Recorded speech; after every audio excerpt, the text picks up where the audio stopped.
Hello, my dear students. Welcome to my channel Scholarly Minds and I hope you all are doing great. So students, आज के इस video में हम लोग discuss करेंगे आपके MA हिस्ट्री यानी कि आपका जो माही का प्रोग्राम है MAHI 04 के इम्पॉर्टेंट क्वेश्चंस को।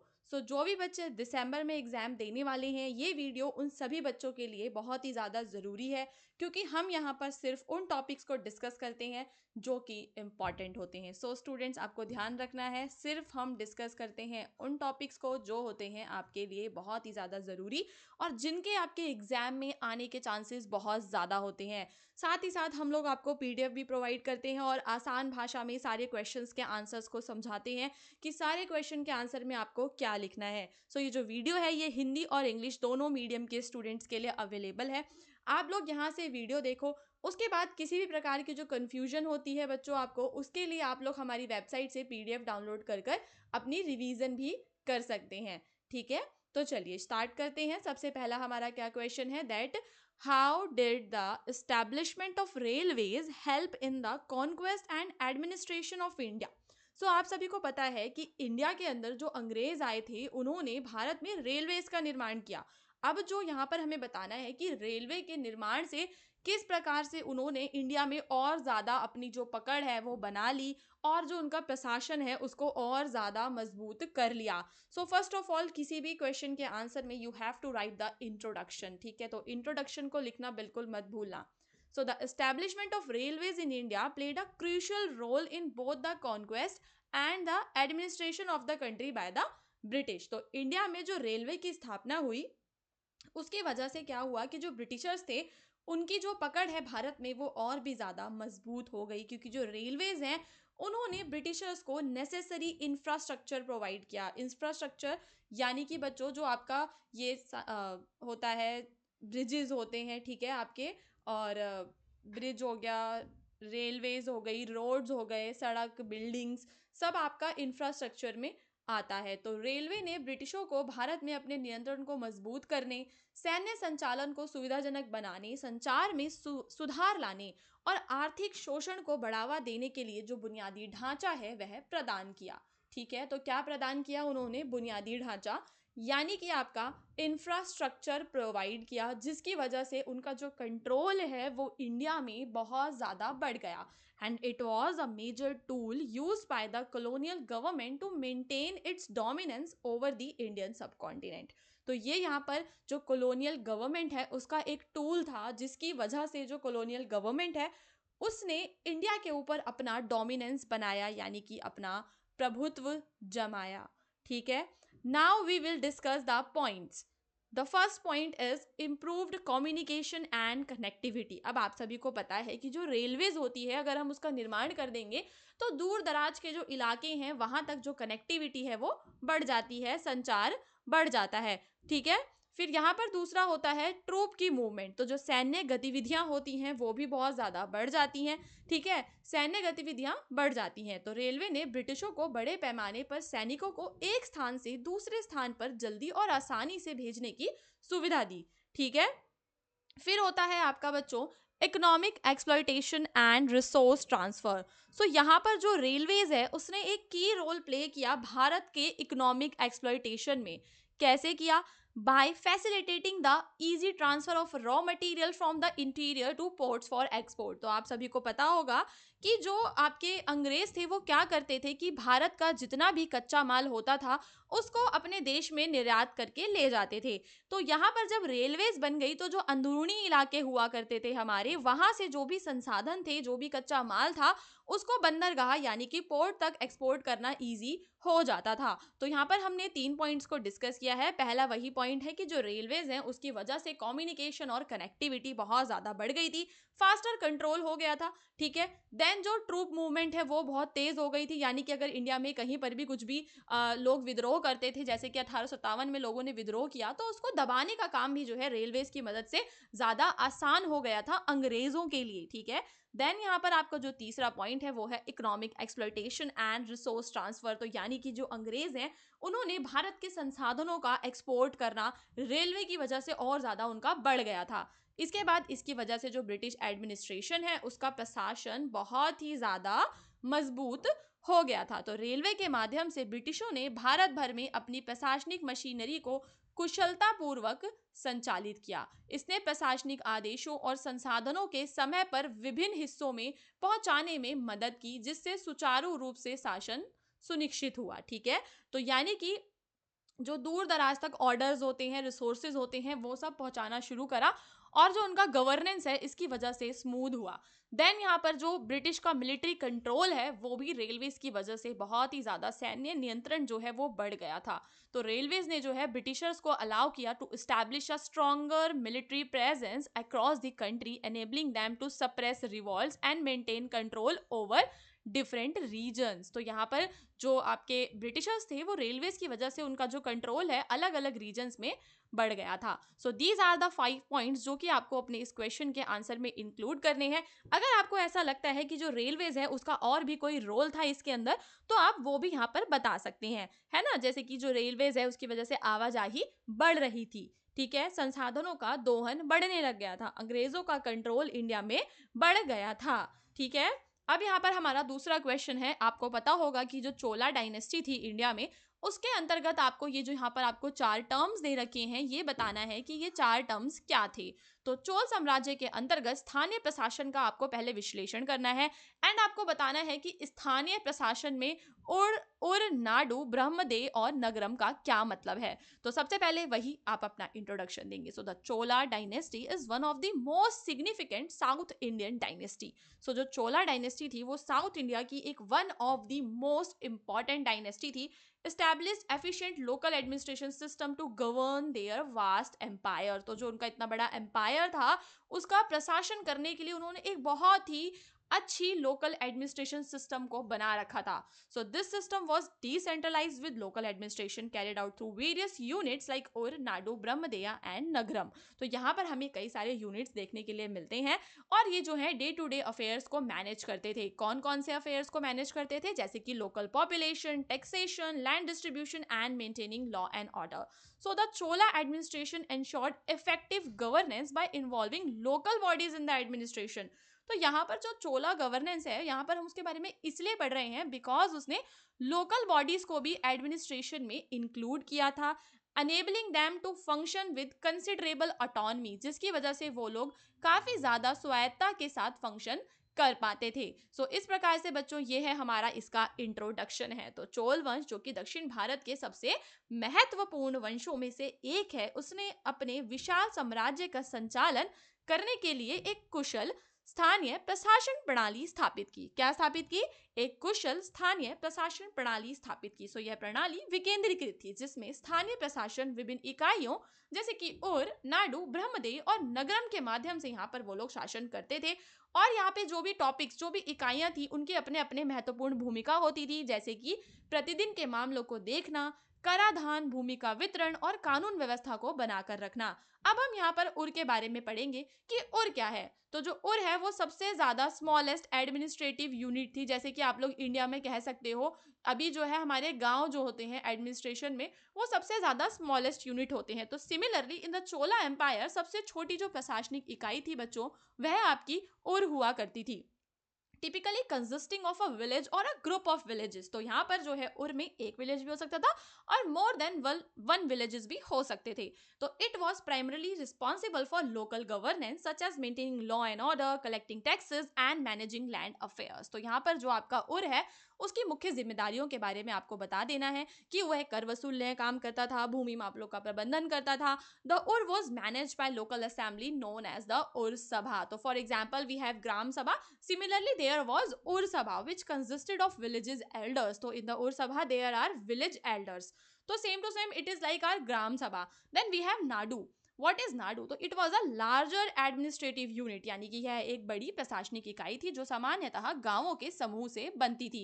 So it consists of a group of villages। तो what is Nadu? Nadu is group of villages। Okay guys, then it played a significant role in revenue collection, judicial functions and local administration. तो यहाँ पर इसके काम क्या क्या थे?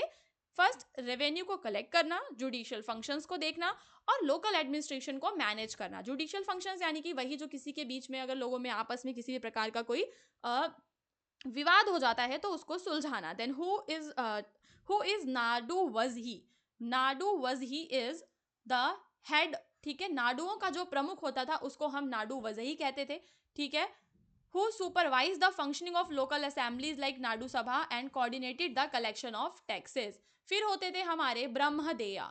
तो brahmadeya refer to land grants made to Brahmins. तो ब्राह्मण्स को जो भी जमीन का टुकड़ा दिया जाता था उसको हम ब्रह्मदेया कहते थे। And it was exempted from the taxes, यानी कि जो ब्राह्मणों को हम दान दे रहे हैं उसमें हमें किसी भी प्रकार का कर नहीं देना पड़ता था।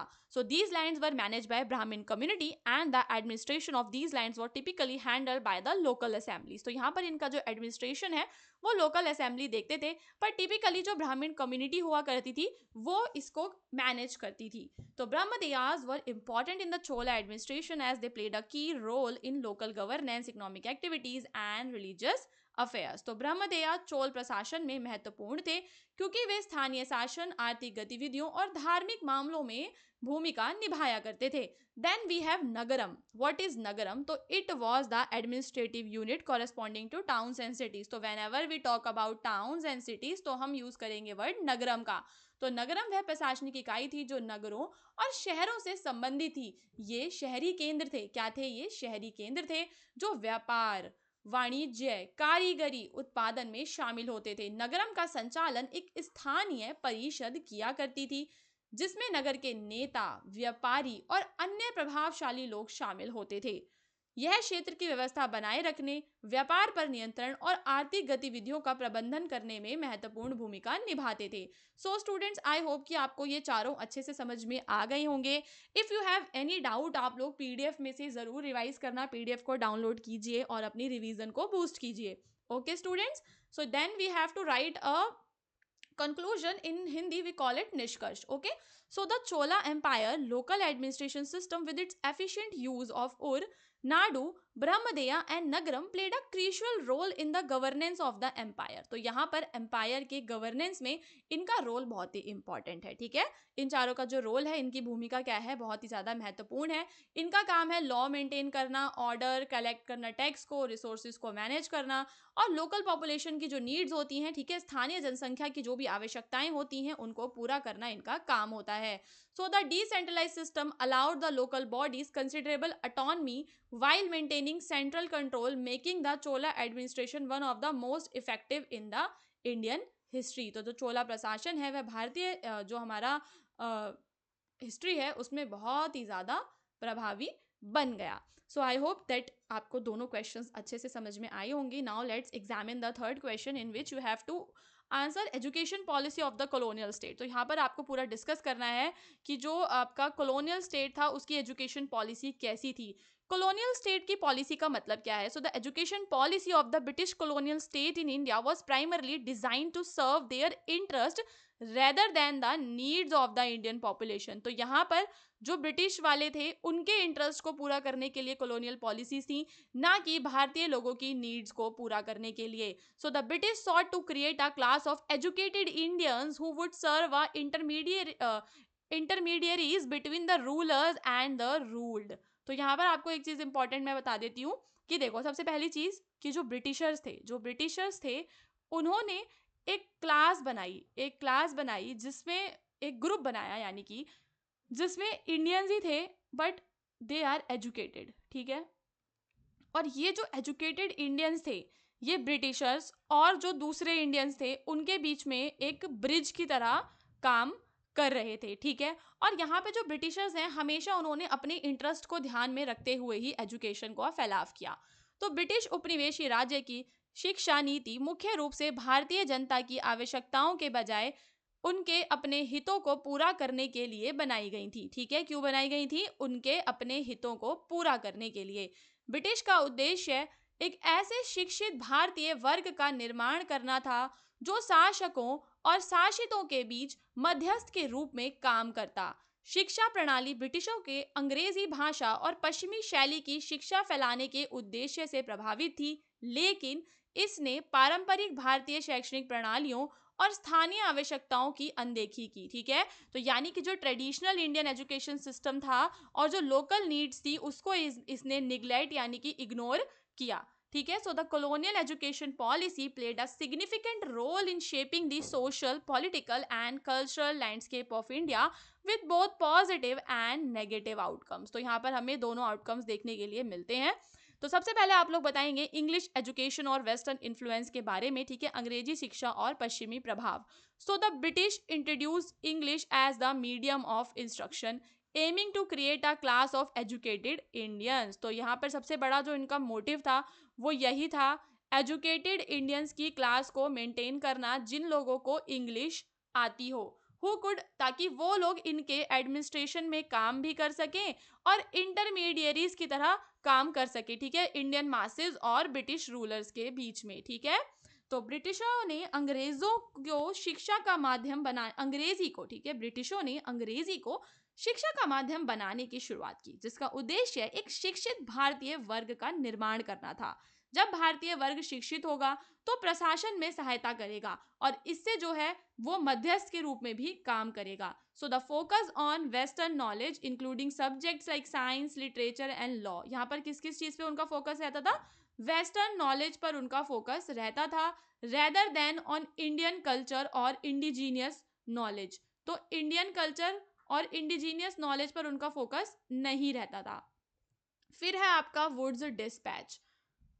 So the Woods Dispatch of 1854 laid the foundation of a more structured education system. तो यहाँ पर जो वुड्स डिस्पैच है, ठीक है, वुड्स डिस्पैच है, उसकी वजह से जो हमारा एजुकेशन सिस्टम है, ठीक है, उसकी जो फाउंडेशन है वो और भी ज़्यादा मजबूत हो गई थी. It recommended the establishment of schools and colleges. इसकी वजह से स्कूल्स खुले और कॉलेजेस खुले. तो वुड्स डिस्पैच इंपॉर्टेंट है. The promotion of vernacular languages in education and the training of teachers. ठीक है, तो यहाँ पर उन्होंने क्या किया कि स्थानीय भाषाओं को, शिक्षा में स्थानीय भाषाओं को बढ़ावा देना और शिक्षकों का प्रशिक्षण देने की सिफारिश भी इसमें की गई थी. इन सिफारिशों के बावजूद ध्यान अंग्रेजी शिक्षा पर ही बना रहा और उपनिवेशी राज्य में स्थानीय भाषाओं या पारंपरिक शिक्षा प्रणालियों के विकास में महत्वपूर्ण निवेश नहीं किया गया. ठीक है, फिर आता है exclusion of Indian tradition. So the colonial education system deliberately ignored India's rich tradition. तो जो कॉलोनियल सिस्टम था उसने जानबूझकर जो इंडिया का ट्रेडिशन था उसको इग्नोर किया. एजुकेशन जो एंशंट यूनिवर्सिटीज थी, नालंदा और तक्षशिला जैसी यूनिवर्सिटीज थी, उनके सिस्टम को इग्नोर किया. The system marginalized indigenous knowledge systems such as Ayurveda, astronomy and traditional art. तो इस सिस्टम की वजह से जो हमारी जो भी पुरानी नॉलेज थी वो सब हाशिए पर चली गई. ठीक है, and the emphasis on western education lead to disconnect between educated Indians and their own cultural heritage. तो अब जो भी इंडियन पढ़ा लिखा होता था उसका अपने कल्चर से इतना जो मतलब है वो नहीं रहता था, यानी कि वो अपनी सांस्कृतिक धरोहर से दूर हो गए थे, क्योंकि जो आपकी अंग्रेजी शिक्षा थी, उपनिवेशी शिक्षा प्रणाली थी, उसने जानबूझकर ऐसा किया था. जो हमारे प्राचीन विश्वविद्यालय थे वहां पे जो भी आयुर्वेद, खगोल शास्त्र की जो पढ़ाई होती थी उस सबको उन्होंने हाशिए पर डाल दिया था. उसके बाद भारत में राष्ट्रवाद का भी उदय हुआ. तो while the colonial system served British interest, it also unintentionally laid the foundation for Indian nationalism. तो भले ही उसने ब्रिटिशर्स का फायदा किया लेकिन उनकी वजह से भारत में राष्ट्रवाद का उदय भी हुआ. जो एजुकेटेड इंडियंस थे वो समझने लग गए कि इनइक्वालिटी क्या होता है, इनजस्टिस क्या होता है. ठीक है, और कई सारे जो हमारे लीडर्स थे जैसे कि रविन्द्रनाथ टैगोर, लाला लाजपत राय, सुभाष चंद्र बोस, ठीक है, ये सब जो है इसी सिस्टम के प्रोडक्ट हैं, क्योंकि उन्होंने अपनी एजुकेशन का यूज करके कॉलोनियल रूल को चैलेंज किया. तो ये वाला पॉइंट भी बच्चों काफी इंपॉर्टेंट है. तो जबकि उपनिवेशी शिक्षा प्रणाली ब्रिटिशों के हितों की सेवा करती थी, इसने अनजाने में भारतीय राष्ट्रवाद की नींव रख दी. जो भी शिक्षित भारतीय थे वो स्वतंत्रता संग्राम के प्रमुख नेता बन गए. ठीक है, क्योंकि अब वो असमानता और अन्याय जैसे शब्दों को समझने लगे थे. देन लिमिटेड शिक्षा तक जो है सीमित पहुंच थी, एजुकेशन तक जो एक्सेस था वो लिमिटेड था. So despite the expansion of education under British rule, it was still limited to a small section of society. तो यहाँ पर जो एजुकेशन है वो सोसाइटी के स्मॉल सेक्शन तक ही क्या थी, लिमिटेड थी. Okay, so the education system primarily served the upper classes, जो ऊंची जाति के लोग हुआ करते थे, ये सिस्टम उन्हें ज्यादा सर्व करता था. while the majority of Indians, especially in rural areas, had little or no access to schooling. तो गांव के इलाकों में जो बच्चे हुआ करते थे उनको किसी भी प्रकार की स्कूलिंग नहीं मिलती थी. तो ब्रिटिश शासन के तहत शिक्षा के विस्तार के बावजूद यह समाज के एक छोटे हिस्से तक ही सीमित था. शिक्षा प्रणाली मुख्य रूप से उच्च वर्गों की सेवा करती थी, जबकि भारतीयों का अधिकांश हिस्सा, विशेष रूप से ग्रामीण क्षेत्रों में, स्कूलिंग तक बहुत कम या कोई पहुंच नहीं रखता था. तो उपनिवेशी शिक्षा नीति का उद्देश्य जनसंख्या का उत्थान नहीं था, बल्कि उपनिवेशी सरकार के लिए एक क्लर्क और प्रशासक वर्ग का निर्माण करना था. तो यानी कि उन्हें अपना बस फायदा देखना था. उनको चाहिए थे काम करने वाले लोग जो कि उनके एडमिनिस्ट्रेशन में काम कर सके, जिसकी वजह से उन्होंने शिक्षा को इंट्रोड्यूस किया था, ना कि उन्हें ये देखना था कि भाई हमें भारत को पढ़ाना है. तो इन द कंक्लूजन आप बताएंगे that the education policy of the colonial state in India was shaped by the British desire to control and exploit India for their benefit. तो यहाँ पर आप क्या बताएंगे कि वो भारत में नियंत्रण और शोषण अपने फायदे के लिए करना चाहते थे. While it lead to the growth of small educated class, भले ही इससे एक स्मॉल एजुकेटेड क्लास सामने आई, पर इसने जो मासेज हैं उनकी नीड्स को इग्नोर किया. And the rich cultural heritage जो है इंडिया का, उसे भी इग्नोर किया. The legacy of the colonial education system had long lasting effect on the Indian education system and society, both positive and negative. तो इसका जो है इंडियन सोसाइटी पर पॉजिटिव और नेगेटिव दोनों प्रकार से एक दीर्घकालिक प्रभाव हमें देखने के लिए मिलता है. सो आई होप स्टूडेंट्स आपको तीनों क्वेश्चंस अच्छे से समझ में आए होंगे. बाकी की जो आपके पार्ट्स हैं उनका लिंक मैंने डिस्क्रिप्शन में दिया हुआ है. मैंने एक अपने व्हाट्सएप चैनल का लिंक दिया है, आप लोग उसे ज्वाइन कर सकते हो, क्योंकि अब मैं लेने वाली हूँ आपके MHI 04 की लाइव क्लास. ठीक है, क्योंकि आपका जो पेपर है वो कल है, तो उसकी लाइव क्लास हम रखेंगे. तो उसका जो लिंक है मैं ग्रुप में शेयर कर दूंगी. तो आप सभी बच्चे हमारा जो व्हाट्सएप चैनल है उसको ज़रूर ज्वाइन कीजिए. स्कॉलरली माइंड्स उसका नाम है. और पीडीएफ के लिए जो मेरी वेबसाइट है hindustanknowledge.com, वहाँ पर आपको MHI 04 का जो आर्टिकल मिलेगा, ठीक है, जो आर्टिकल मिलेगा उसी आर्टिकल में आप नीचे तक स्क्रॉल करना, तो आपको ऐसे क्लास 01, क्लास 02 इस प्रकार से पीडीएफ के जो लिंक है मिल जाएंगे. उसमें लिखा होगा क्लिक हेयर, तो आप उस पर क्लिक करोगे, वैसे ही जो पीडीएफ है वो आपका डाउनलोड हो जाएगा. ठीक है स्टूडेंट्स, बाकी अगर आपको कोई क्वायरी है तो आप कमेंट करके बता सकते हैं. और हाँ, मैंने देखा कि सारे बच्चे जो हैं वो वीडियो को देखते हैं पर चैनल को सब्सक्राइब नहीं करते, ये वाले यूट्यूब चैनल को. तो इसको सब्सक्राइब करो और वीडियो को लाइक भी किया करो, ताकि मुझे पता रहे कि कितने बच्चों को जो है वीडियो अच्छा लग रहा है. Okay students.